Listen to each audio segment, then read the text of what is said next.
Excuse me, I am a little bit under the weather, so if I lose my train of thought or look like I'm disheveled, it's because I am. Being here fills me with a deep sense of purpose. This is also evidence that we've come a long way, because not long ago, these conversations used to happen behind closed doors, and people like me certainly never had these opportunities. I believe that personal storytelling is one of the best ways for people to understand how mental health affects their life and the life of those around them. Those words up there, be the change you wish to see in the world, they're not just nice words that randomly come out of people's mouths. People like Gandhi don't become heroes because of the words that come out of their mouth. They become heroes because they embody these words and how they live their lives. And I would say that this world certainly needs more people trying to live up to this type of ideal. Or imagine if we could just inch our way towards this ideal. The World Health Organization says that depression is the #1 cause of disability worldwide. The #1 cause of disability worldwide. The long-term consequences of what that looks like, especially when it's added with our inaction, are unfathomable. Sometimes it's hard to say this out loud, but I think the mental health movement does a good job of talking, but I'm not so sure it does such a good job of backing that up with action. That's a bit of a general statement, but I do see that a lot.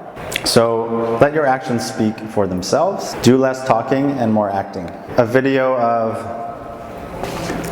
how we treat the supposed mental health versus physical health differently. And it's Kendra, I think, right? Oh yeah, that's good. Yeah. Is that no, she said it so beautifully earlier. There is no difference, right? Mental health is physical health. The brain is in your body.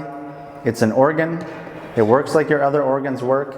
So there is no difference between mental health and physical health. Again, since the movement is coming along, these are the conversations that are continuing to happen, and maybe we will merge the two together eventually, but that's sort of the goal that we're working towards. Stigma. Our brains have somewhat evolved to label things that we see. So we instantly create labels and stories about other people and our relationship to them. That person is this, which means they do that, which means I don't like them.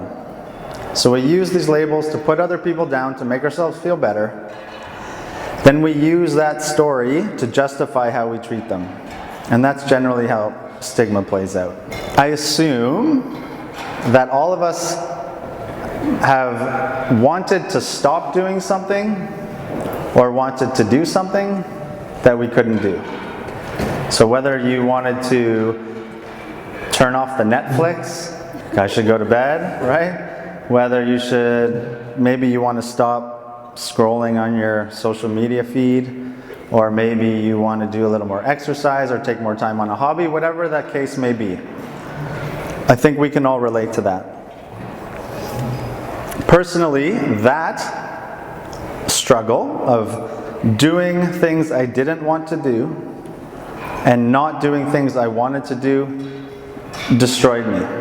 So I lived in this gap, so to speak. I don't know if you can all see it, but I was over here and I wanted to be over here, but I just had no control over my decisions.